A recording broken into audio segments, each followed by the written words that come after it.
नमस्कार दोस्तों, आप देख रहे हैं रिपोर्टर जी। मैं हूं आपके साथ राज के वर्मा।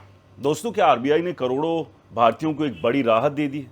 क्या अब घर खरीदने का सही समय आ गया, या फिर ये सिर्फ तूफान से पहले की शांति है? जरा सोचिए, अगर आपने पिछले 2-3 साल में घर खरीदने का सपना देखा होगा तो सबसे बड़ा डर क्या हो रहा हो? महंगी प्रॉपर्टी, बढ़ती ईएमआई, या फिर हर कुछ महीनों में बदलती ब्याज दरें? अब जरा सोचिए कि आप बैंक से 50 लाख रुपए का होम लोन लेने जा रहे हैं और अचानक खबर आती है कि आरबीआई ने रेपो रेट को नहीं बदला। सुनने में एक छोटी सी खबर लग सकती है, लेकिन इसके पीछे छिपा है असर लाखों परिवारों के बजट का, रियल एस्टेट मार्केट और भारत की अर्थव्यवस्था तक जाता है। यही वजह है कि 5 जून 2026 को आरबीआई की मौद्रिक नीति समिति यानी एमपीसी के फैसले पर सिर्फ निवेशकों की नहीं बल्कि हर उस व्यक्ति की नज़र थी जो घर खरीदना चाहता है, होम लोन चुका रहा है, या आने वाले महीनों में प्रॉपर्टी में निवेश करने की सोच रहा है। और जब आरबीआई गवर्नर ने घोषणा की कि रेपो रेट 5.25% पर ही बरकरार रहेगा, तो कई लोगों ने राहत की सांस ली। लेकिन सवाल यह है कि क्या वास्तव में ये राहत उनकी बड़ी है या जितनी दिखाई जा रही है, और क्या इसके पीछे कोई ऐसा संकेत छिपा है जिसे आम लोग अभी समझ नहीं पा रहे? आज हम इसी खबर को परत दर परत पड़ताल करेंगे। सबसे पहले समझते हैं कि रेपो रेट आखिर होता क्या है। आसान भाषा में कहें, जब बैंकों को पैसों की जरूरत पड़ती है तो वो आरबीआई से उधार लेते हैं, और जिस ब्याज दर पर ये उधार मिलता है उसे रेपो रेट कहा जाता है। जब आरबीआई रेपो रेट बढ़ाता है तो बैंकों के लिए पैसा महंगा हो जाता है, और इसका असर होम लोन, कार लोन और दूसरे कर्जों पर पड़ता है। वही जब रेपो रेट घटता है तो लोन सस्ते होने लगते हैं, इसलिए रेपो रेट को आम आदमी की ईएमआई का रिमोट कंट्रोल भी कहा जाता है। दोस्तों, पिछले कुछ सालों में भारत ने ब्याज दरों में कई उतार चढ़ाव देखे। कोविड के बाद अर्थव्यवस्था को सहारा देने के लिए दरें नीचे लाई गई, फिर महंगाई बढ़ने पर उन्हें ऊपर ले जाया गया। लेकिन पिछले साल आरबीआई ने कुछ कटौतियां भी की थी, जिससे होम लोन लेने वालों को राहत मिली। अब जब रेपो रेट 5.25% पर स्थिर रखा गया है, तो इसका मतलब ये है कि फिलहाल ईएमआई पर कोई नया दबाव नहीं आएगा। उदाहरण के लिए, यदि किसी व्यक्ति ने 50 लाख रुपए का 20 साल का होम लोन लिया, तो ब्याज दर में केवल 0.25% की वृद्धि भी उसकी कुल ब्याज दर में लाखों रुपए जोड़ सकती है। इसलिए रेपो रेट का स्थिर रहना अपने आप में एक बड़ी खबर है। लेकिन आरबीआई ने यह फैसला आखिर लिया क्यों? तो दोस्तों, इसका जवाब भारत से ज़्यादा दुनिया की परिस्थितियों में छिपा हुआ है। इंटरनेशनल समाचार एजेंसी रॉयटर्स की रिपोर्ट के मुताबिक पश्चिम एशिया में तनाव, कच्चे तेल की कीमतों में बढ़ोतरी और वैश्विक आर्थिक अनिश्चितता ने सेंट्रल बैंकों का सतर्क कर दिया। तेल की कीमतें बढ़ती है तो भारत जैसे आयातक देश का दबाव बढ़ता है, क्योंकि हमें अपनी ऊर्जा ज़रूरतों का बड़ा हिस्सा विदेशों से खरीदना पड़ता है। इसका असर पेट्रोल, डीजल से लेकर परिवहन और रोज़मर्रा की चीज़ों पर पड़ता है। यानी महंगाई का खतरा अभी पूरी तरह खत्म नहीं हुआ है। दूसरी तरफ रुपए भी दबाव में रहा है और वैश्विक बाजार में अस्थिरता बनी हुई है। ऐसे माहौल में आरबीआई ब्याज दर बढ़ाकर लोगों पर एक्स्ट्रा बोझ डालने के बजाय इंतजार करने की नीति अपनाई है। यही वजह है कि कई अर्थशास्त्री इसे वेट एंड वॉच पॉलिसी कह रहे हैं। अब बात करते हैं रियल एस्टेट सेक्टर की। भारत के बड़े शहरों में पिछले कुछ सालों में प्रॉपर्टी की कीमतों में तेजी से बढ़ोतरी देखी गई। गुरुग्राम, नोएडा, मुंबई, पुणे, बेंगलुरु और हैदराबाद जैसे शहरों में कई माइक्रो मार्केट्स में कीमतें 2 आंकड़ों की दर बढ़ी है। अलग अलग रियल एस्टेट कंसल्टेंसी रिपोर्ट्स के अनुसार कुछ प्रमुख शहरों में पिछले 2 सालों में रेजिडेंशियल कीमतों में 15 से 30% तक की बढ़ोतरी दर्ज की गई। ऐसे समय में यदि ब्याज दरें भी बढ़ जाती तो घर खरीदने वालों पर दोहरी मार पड़ती, एक तरफ महंगे घर और दूसरी तरफ महंगी ईएमआई। लेकिन आरबीआई के फैसले ने फिलहाल इस जोखिम को टाल दिया है। यही कारण है कि कई डेवलपर्स और रियल एस्टेट उद्योग संगठनों ने इस फैसले का स्वागत किया। उनका मानना है कि स्थिर ब्याज दरें खरीदारों का विश्वास बढ़ाती है और मांग को समर्थन देती है। इस सब के बीच सबसे दिलचस्प बात यह है कि आज का खरीदार पहले जैसा नहीं है। अब लोग केवल निवेश के लिए नहीं बल्कि बेहतर लाइफस्टाइल, सिक्योरिटी और फ्यूचर की ज़रूरतों को ध्यान में रखकर घर खरीद रहे हैं। खासकर यंग प्रोफेशनल और दोहरी इनकम वाले परिवार होम ओनरशिप को भी प्राथमिकता दे रहे हैं। लेकिन क्या इसका मतलब है कि अब हर किसी को तुरंत घर खरीद लेना चाहिए? इसका जवाब इतना आसान नहीं है दोस्तों, क्योंकि बाजार में राहत ज़रूर है लेकिन अनिश्चितता भी बनी हुई है। आरबीआई ने अभी दरें नहीं बढ़ाई, लेकिन उसके ये भी संकेत नहीं दिया कि आगे कटौती ज़रूर होगी। अगर आने वाले महीनों में महंगाई बढ़ती है, तेल महंगा होता है या वैश्विक परिस्थितियां और बिगड़ती है तो सेंट्रल बैंक को फिर से सख्त रुख अपनाना पड़ सकता है। और यही वजह है कि एक्सपर्ट्स कह रहे हैं कि ये राहत स्थायी नहीं बल्कि परिस्थितियों पर निर्भर है। एक और दिलचस्प फैक्ट ये है कि भारत में होम लोन बाजार का बड़ा हिस्सा फ्लोटिंग रेट लोन का है। इसका मतलब है कि आरबीआई की नीतियों का असर सीधे करोड़ों परिवारों तक पहुंचता है। यही कारण है कि रेपो रेट का हर फैसला केवल बैंकिंग सेक्टर की खबर नहीं बल्कि आम आदमी की जेब की खबर बन जाता है। और दोस्तों, यहीं से कहानी और भी दिलचस्प हो जाती है, क्योंकि अब सबसे बड़ा सवाल ये नहीं है कि आरबीआई ने रेपो रेट बदला या नहीं, बल्कि ये है कि क्या मौजूदा माहौल में घर खरीदना समझदारी होगा या कुछ और इंतजार करना चाहिए। क्या आने वाले महीनों में ईएमआई और नीचे जा सकती है, या फिर दुनिया में बढ़ते तनाव और महंगाई का खतरा फ्यूचर में होम लोन को और भी महंगा बना सकता है। इसी सवाल का जवाब मैं आपको वीडियो के अगले हिस्से में बताऊंगा, जहां हम समझेंगे कि आज की परिस्थितियों में घर खरीदना फायदे का सौदा है या इंतजार करना ज्यादा समझदारी भरा है। तो दोस्तों, जो सवाल इस समय लाखों भारतीय परिवारों के मन में घूम रहा है, यानी कि आप लोगों के मन में है, क्योंकि एक तरफ आरबीआई ने रेपो रेट को 5.25% पर स्थिर रखकर राहत दी, दूसरी तरफ घरों की कीमत लगातार ऊपर जा रही है।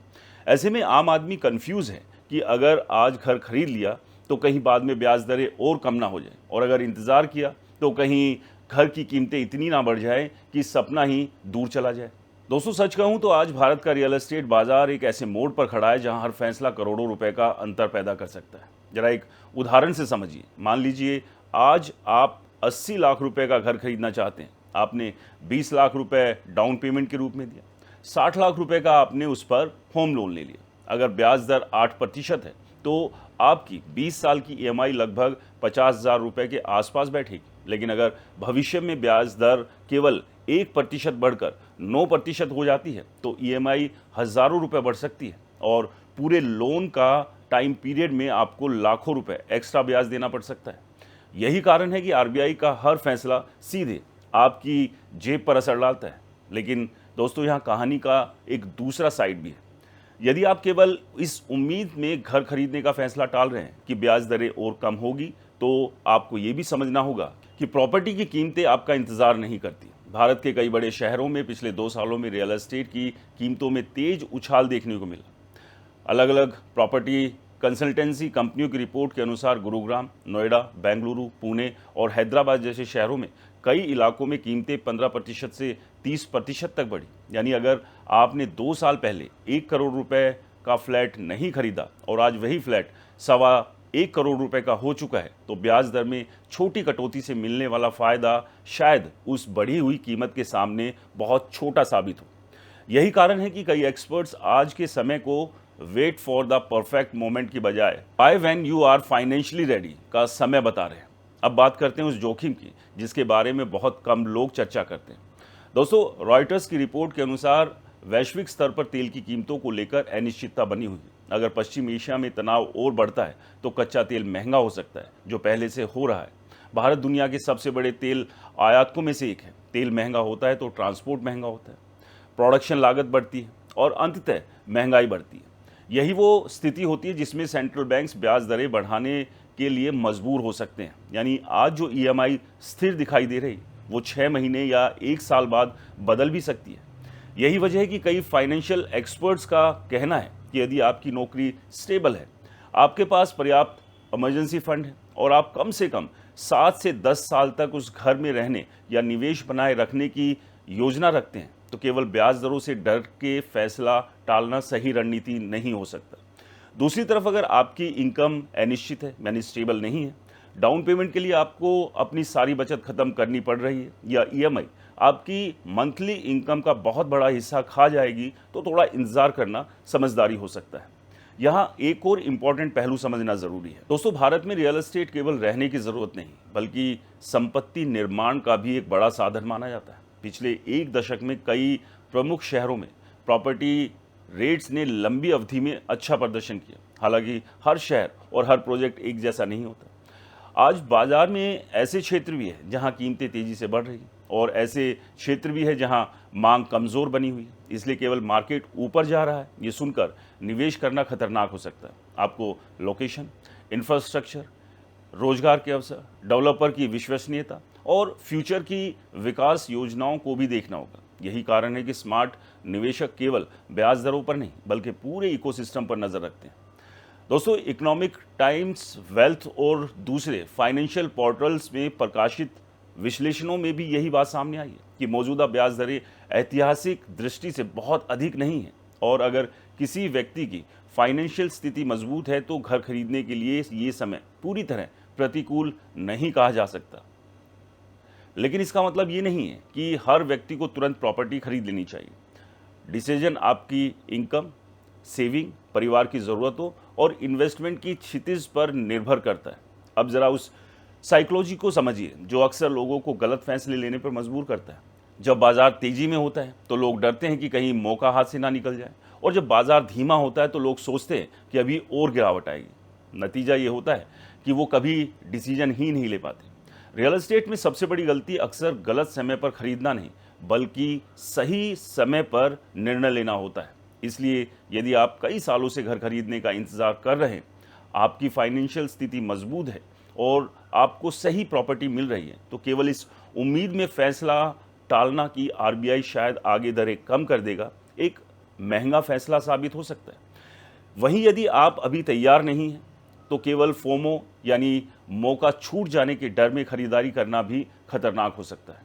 यही वजह है कि आज की स्थिति को एक्सपर्ट्स अपॉर्चुनिटी विद कॉन्शियस यानी अवसर और सावधानी दोनों का मिश्रण बता रहे हैं। फिलहाल आरबीआई ने राहत दी है, ईएमआई स्टेबल है और बाजार में कॉन्फिडेंस बना हुआ है। लेकिन महंगाई, तेल की कीमतें, वैश्विक युद्ध जैसी परिस्थितियों और रुपए की स्थिति आने वाले महीनों में पूरी तस्वीर बदल सकती है। इसलिए आज का सबसे बड़ा निष्कर्ष यही है कि घर खरीदने का फैसला आरबीआई से ज़्यादा आपकी व्यक्तिगत फाइनेंशियल तैयारी पर निर्भर करता है। आरबीआई ने गेंद फिलहाल आपके पाले में डाल दिया। सवाल ये नहीं है कि रेपो रेट 5.25% है या नहीं, असली सवाल ये है कि क्या आप अपने सपनों का घर खरीदने के लिए तैयार हैं, क्योंकि बाजार में अवसर हमेशा नहीं रहते और जोखिम कभी पूरी तरह खत्म नहीं होता।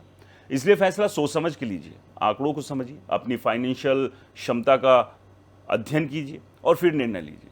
फिलहाल आरबीआई ने राहत की घंटी जरूर बजा दी है, लेकिन ये राहत कितने समय तक चलेगी, इसका जवाब आने वाली मौद्रिक नीति बैठकों और दुनिया की बदलती आर्थिक परिस्थितियों में छुपा हुआ है। क्योंकि अभी भी हालात आप जानते हैं किस तरह के बने हुए हैं।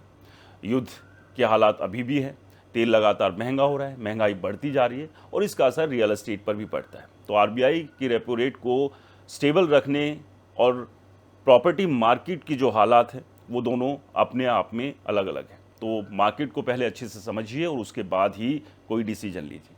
दोस्तों, आपका अनुभव क्या है? क्या आप अभी घर लेने का प्लान कर रहे हैं या अभी आपने अपना फैसला टाल दिया?